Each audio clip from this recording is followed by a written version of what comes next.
No doubt, the ravaging hunger in the land is making people angry at the government and its action.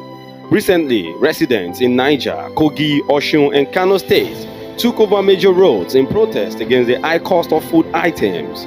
Contrary to the ruling government's assumption that the protests were politically motivated, the truth is that there is real hunger in the country and the hardship is becoming unbearable. This is buttressed by the assertion made by the highly suspected Sultan of Sokoto, Alhaji Mohammed Saad Abubakar III, who told President Bola Tinubu that Nigerians were frustrated and angry over the level of suffering and impoverishment being experienced in the country. Perhaps those in power may not feel the impact of economic woes, but they can gather substantial information about the hardship from their distant relatives, staff, and sincere business associates. These people will provide them with a vivid picture of what the populace is going through on the streets. The people are choking and we can barely breathe. The prices of every commodity have skyrocketed in the market, including sachets of water. The cost of goods and services have multiplied incredibly. Even fees for both private and public schools have been outrageously increased. Despite low usage, electricity bills have gone up. Medical drugs have become out of reach for the poor. The reality on the ground is very terrible, and the government should act assiduously. This is Weekend Insight. You're welcome to Weekend Insight, where we'll talk about things that is going on in our dear country, Nigeria. My name is Ahmed Abbas Olatunji, but you can call me Sidon J. So this is where we talk about things that is going on within our country and even in diaspora. Well, today we'll be looking at the hardship, current hardship in Nigeria and the way forward. But before I introduce the guest in the studio with me today, I would like to get to hear from our reporter what Nigerians have to say on the way forward of what is going on in Nigeria. Before I go there, let me tell you guys, yesterday the NCS started the selling of seized bag of rice across all states. A 25 kg bag of rice is sold at the rate of 10,000 naira, while 50 kg at the rate of 20,000 naira. Although there is no news or date that guides the end of the sale, the vulnerables, old, and some government workers are slated for the opportunity, and they must provide their identification number (NIN) before they will have access to buy the rice. So let's get to hear from our reporter. We'll be right back. The country economic crisis is getting worse as the price of food items keeps going higher in the market. This has made the young and old to cry out to the heirs of federal government to find a lasting solution to the reoccurring food inflation in Nigeria. We are on the streets to hear from Nigerians what possible solution can be provided.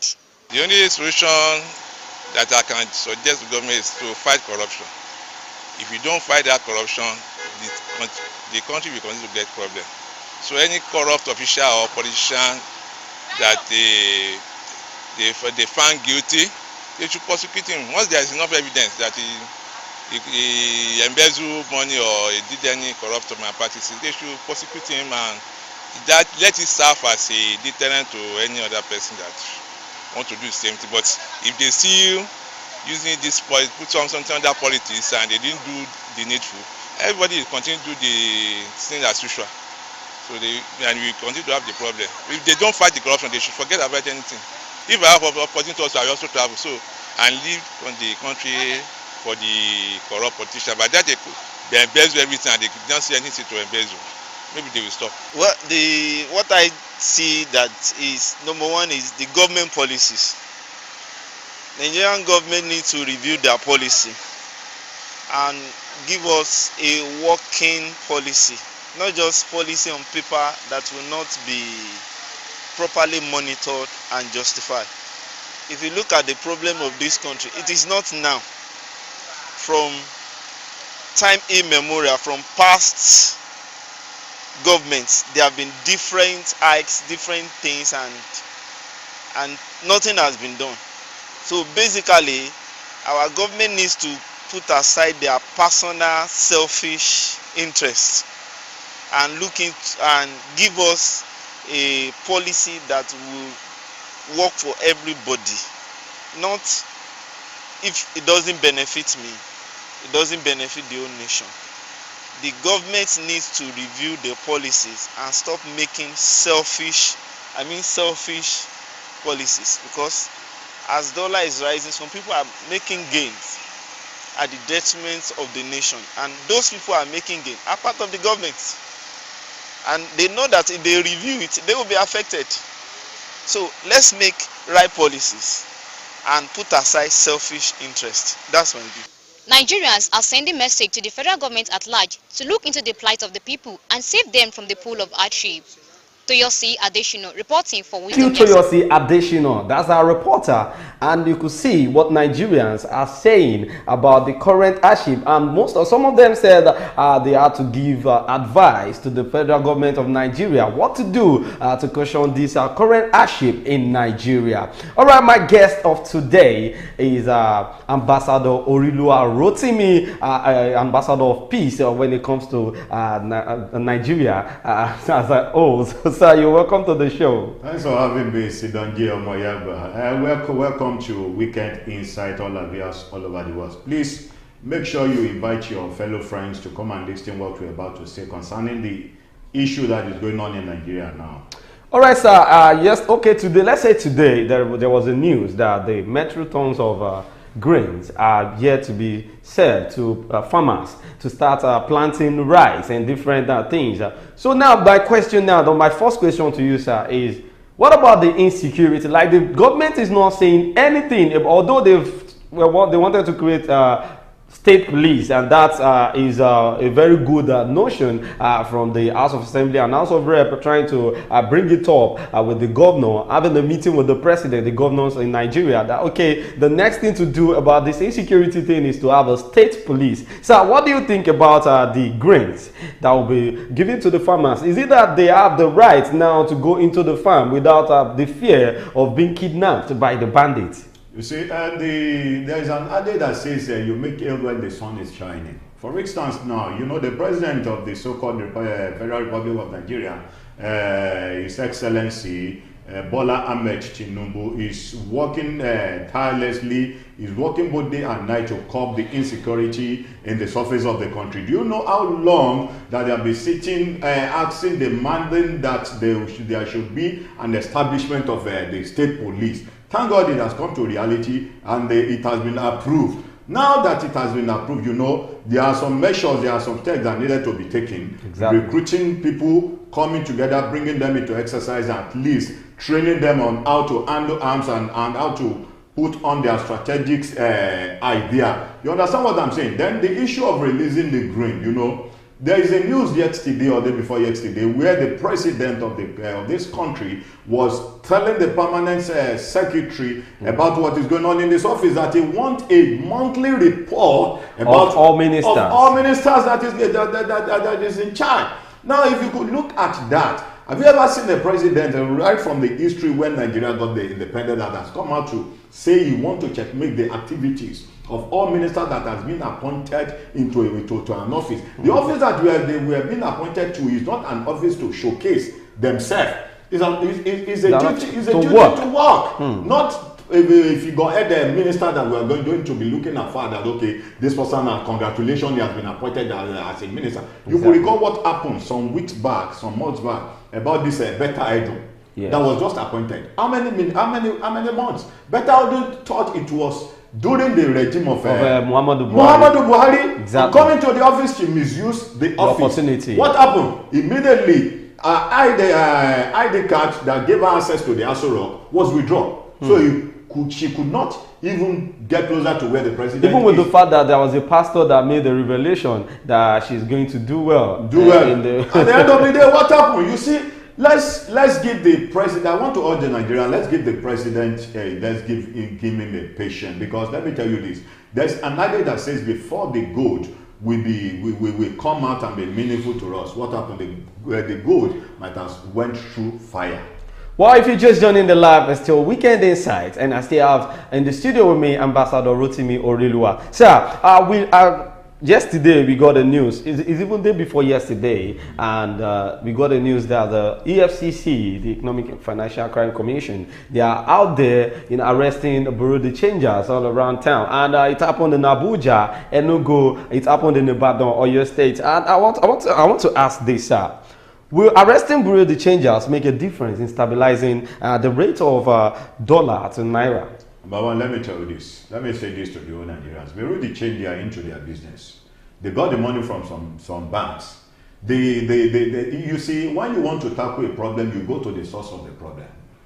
There's no problem without the source. When you tackle the problem and the inflow of the problem, automatically the problem will see persist and remain the same. So you have to go to the main source of the problem. What's the main source of the problem? Who are those in question that has been giving this, they really change the dollars? Who are those people that have been giving them those nairas? When you take your dollar there, they will change it to, they convert it to naira for you. When you take your naira there, they can convert it to dollar. Who are those in question? Those that are there in question must first be apprehended. After them be apprehended, the inflow of the dollar, how the naira is being useless today, wouldn't have been like that in existence. So arresting them doesn't really change the situation. So when you arrest them from morning till night, at the end of the day, they might not come out to show their physical business because of those customers that have known them, don't know where to get them, where they are going to take their money. Exactly. But it was said by someone in the House of Assembly today that the government, or I think one of the things they need to do is to stop bringing people bringing dollar into the country. And for Naira to stand, they should try as much as possible to make Naira important in the face of any other person that is coming into Nigeria. That means if you are coming into this country, you have to buy Naira in your country. Then you bring your Naira in instead of bringing dollar. Then another thing he said was that the federal government should try as much as possible to be getting things. If there's any need for them to import anything into Nigeria, they should buy it with naira. They should not trade in dollars anymore. So, sir, what are the importance? Let's leave dollar aside because the whole of Nigeria, some people don't even know the reason why when dollar rises, it will affect almost everything in Nigeria. The commodities will just change. The prices of things will change. Yes, sir. I want to ask. Talking about the countries that, the states that are out of ECOWAS, that they are withdrawing out of ECOWAS, I wanted to say because today the president and some other states president had a meeting due to the crisis going on in the ECOWAS. So what are the importance of Burkina Faso, Mali, Niger that left the ECOWAS? What are their importance to Nigerian economy? Because now people are saying maybe the president should try and talk to them so that they can have a solution on how to bring them back into ECOWAS and it will favor Nigeria economy. Listen to me. You see, a round peg inside a square hole, it doesn't work. You see, all this Burkina Faso, Niger Republic. Niger Republic was very closer to us. We share a border with Niger Republic. Those that are closer to that border, for instance, now this what's the so-called country very closer to our place? Yeah, that's the Cotonou Benin Republic. Benin Republic. They are very closer to us. Yeah. There are some set of people that share border with the Benin Republic, like we have the Roko there. We have the Badagry. Yeah. Likewise, we also have those people, those states. There are some states that share border with the Niger Republic. Now, when you look at it, we are both brothers and sisters. Exactly. For them to have pulled out of ECOWAS, what are the civilian rules that is not working for this country? Why is it that military is coming out to take over the country? Now look at what happened in Nigeria. 2 days ago or yesterday, the military came out that they are going to go after those people that are calling for military intervention. All those ones that you see them saying it up, do you know if the coup has been going on secretly? That's true. Look at one of the military personnel that came out from Sambisa Forest after 9 months that says he wants to go and visit his family. On getting to the box stop, where the transport fare was about 35,000 naira, that his salary was 50,000 naira, that he had to go back to the bush. Look at this set of people that are inside the bush, working tirelessly, securing Nigeria. Their salary is very poor. How do you think this set of people will get strength to go and face the insurgency? Now, let's come back to ECOWAS now. ECOWAS, there is no how that we will not need each other. We need ideas. We rub minds together for the betterment of Africa. And we've been doing business together. Yes. And that this thing that happened, for them to stop and trying to remove themselves from ECOWAS. From ECOWAS. It's actually affecting them. It's affecting but them, they are it's trying also to affecting the rest of the ECOWAS. Exactly, but they are trying to see like, okay, there will be a day we need to have our own freedom. Instead of sanctioning them, you know, a military man will always be a military man. Instead of a military man to surrender, he will rather kill himself than surrendering. You were just telling them, enforcing them, placing sanction on them. If they are not ready to change government, this is what is going to happen. Why don't you look into what the civilian rules, the democracy rules are doing there that makes people to call for the military intervention? Number one, the last coup happened I think in the Niger Republic. Do you know when the military intervention came in, when they took over the power, the whole country were coming out jubilating. What happened? Why are they jubilating? Automatically, the system of democracy is not working for them. So when you look at African leaders, generally, it is Africa that I see that their leader will want to die in the post. Even if they are sick. Even if they are sick.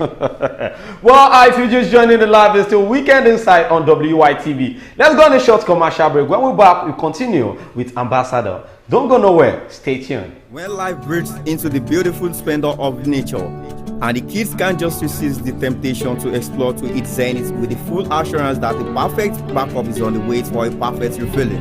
Nokpa, we always come to the rescue anytime, anywhere, any day, anyway, anyhow, round the clock. Your family just can't get a better companion aside Nokpa. Nokpa Abba Mixture, your family's best bet. With Nokpa, healthy living is guaranteed for me and my family. Nokpa for management of power. Inside. So, still talking about the ECOWAS. Today we got to know that at least 16,000 liters of petrol was being okay, they arrested some gang, some group of people trying to smuggle petrol out of Nigeria to Niger Republic and Cameroon, because the business is growing well, because they are lacking petrol and some other commodities in that country. But then they had to apprehend them today. The news came out today. So what do you think? Do you think this thing that is happening, I feel it's still some government officials that is in the bottom of these smugglers, because those smugglers, they are working for some government officials that have power from the northern part of Nigeria. There is no amount of security measure that can stop some smugglers. Do you know how long smugglers has been existing? Now, when you look at Cotonou, that's the Republic of Benin. Exactly. They closed the border, they shut the border, where those rice were coming into Nigeria. Are you telling me we don't have foreign rice in the market? Where are those ones coming from? Even the so-called administrative chief, the president in question now, are you telling me the president in question, the sitting president, is eating a grown Nigerian rice? That's true. You understand what I'm saying? They stopped the importation of rice. They stopped. They closed the border for the rice not to come in, for foodstuffs not to come in. Where are they getting those ones that they were eating? People ask, because people that is into this business of rice mostly are from the east, and that's why most of them are happy that they are not joining the protest, current protest by Nigerians, and they said they are okay with anywhere Tinubu is taking them to. They are okay with anything, because most of them claim they are not part of Nigeria. Again, they are just foreigners in Nigeria because they are claiming Biafra. Let's leave these Biafras aside. There was a video that went viral. They were trying to make mockery of this Yoruba and Hausas. I think it happened in Ladipo, where an Igbo guy called Yoruba people that are hungry, called Igbo Hausa people that are hungry. They had to be sharing money for them for food stores. You see now, you people that says Igbo cannot rule, we are the one feeding you. You understand what I'm saying? Exactly. Now let me tell you, when you look at the hardship in the surface of the country, for a man to stand out and say he wants to face the country, it is not an easy task. Because when you fight, there's no how you fight a lion without a scratch on your body.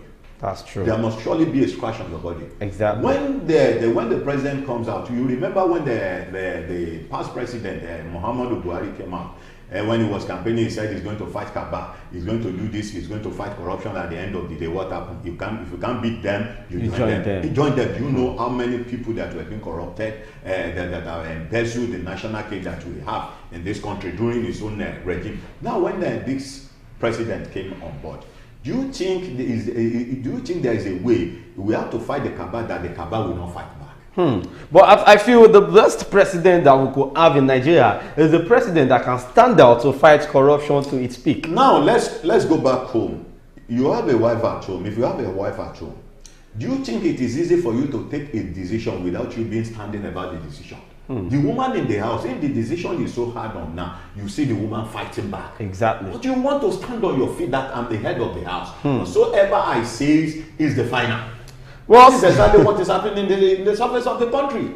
Thank you, sir. Thank you for that. Well, another thing is the removal of subsidy, the subsidy removal by President Bola Ahmed Tinubu. Do you think it's going to yield a good result, or because we actually know it's affecting the economy too? It's actually made the price of commodities to grow and all, even school fees, everything. It's working hand in hand. But do you think it's going to be effective in the nearest future? Because Tinubu said this thing will not be enjoyable now, but for the future. Now let me use a farmer as an example. A farmer that went into the bush to plant yam. Are you telling me it's the same day that he's planting the yam that he's going to be harvesting the yam? No. He has to wait for some months. Not only to wait, he has to cultivate. Make sure no animals comes in to destroy that farm. Exactly. Now when you look at the fuel subsidy removal, when he came on board, he said fuel subsidy is gone. Immediately and fuel subsidy is gone. There are some things, though the president came out that he is not about to make mistake, but mistake might come in because he's an human being. He's not perfect. He's not perfect. Now, the mistake the president made when the fuel subsidy was being removed, before the fuel subsidy will be removed, he might have done some visibility study to see how he's going to cushion an alternative. The alternative he brought, the idea of the alternative he brought was the palliatives. The palliative, the millions of naira that were being given to some so-called governors. Even before this, there has been palliatives. If at the starting point, let's say when he said their subsidy is gone, they started sharing palliatives to people. Whereby we saw a man from Ogun State in one estate that said it was after the first subsidy. Yes, and after that he gave the old governors 2 billion naira each. Before he now disbursed another 10. Exactly. What the president would have done was that he has forgotten that the so-called people in his party, there are some that will abide by the rules and the regulation of the government. Look at what happened in our state here yesterday and day before yesterday, where Babajide Sanwo-Olu came out to say to the old workers that he's giving them the free hand for them to work right from their home. Yes, as in 3 days in a week. In a week. Then he said some caterers that are going to be employed on the streets to cook free meal for Lagosians. What else can somebody do that is more than that? Most of the governors that you are looking at, they are not there because of the masses. They are there because of what they are going to pay. The mistake the president made was that he would have, the way they went to the network provider to be sending a message while they were campaigning, vote for APC, vote for APC, they would have gone to the CBN, bring the BVN of this so-called Nigerian. Those that have BVN, if you are sending money to them, maybe 5,000 naira per month, maybe 10,000 naira per month, that would have go a long way. Instead of him giving the money to the so-called governor. But you see the governor that they are giving their money to, is going to take part of the money before sharing to his executive. I don't know if it was a rumor or the news is real, but then we got to know that there was a news that said Nigerians will be sent 25,000 naira each. Each family will get 25,000 naira every month, and this has to be done to 15 million Nigerians. We are waiting for it to be effective because the news, we don't know if it is real. When it is effective, I believe those that receive the car. You see, we are in a world of social media. Exactly. When you see things that when you do good, they will tell you are doing good. When you do bad, they will tell you are doing. Even though you are not part of the money, some set of people might be there when there was this COVID-19 in the surface of the country. You remember in northern area of the country, there were people lining up. They were giving them, sharing them 20,000, including the one including the orphan baby was giving 20,000 each. What did they give us here? Nothing at all. Exactly. Well, sir, what can the federal government do to help to end the hardship in Nigeria? I just want to know, because now everybody has seen what is going on. Everybody is not blind. We will keep hearing news of billions, this and that. But then, what's your own advice? What do you think the federal government could do to end the hardship? Because we know it cannot end 100%, to be sincere. Yes. But what can the federal government do? At least people will get to see that, okay, this is what this administration could do to at least push on the effective hardship. What I will just advise the federal government to do, number one, let them try as much as possible to end insecurity in the land. A lot of people that are farming, most of them has been displaced based on the bandits on their land. Now, if the issue of insecurity is off the surface of the country, everybody can move from one point to another without being fear of being kidnapped. Everybody can go to his farm. For instance, now there was a video that went viral. A brother that was in Lagos had to send money to his younger brother in Ekiti to help him for some farming. The man planted cassava about 2 hectares of land.